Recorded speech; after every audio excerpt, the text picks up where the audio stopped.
Kids TV.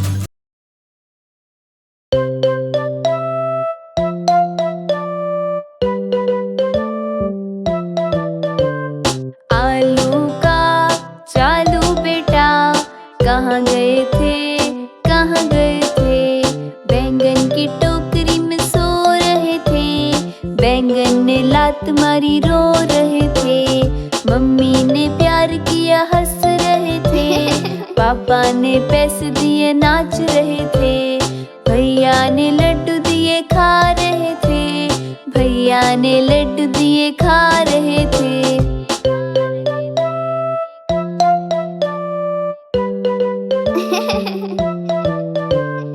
आलू का चालू बेटा, कहाँ गए थे, कहाँ गए थे? बैंगन की टोकरी में सो रहे थे, बैंगन ने लात मारी रो रहे थे। मम्मी ने प्यार किया हंस रहे थे, पापा ने पैसे दिए नाच रहे थे। भैया ने लड्डू दिए खा रहे थे, भैया ने लड्डू दिए खा रहे थे।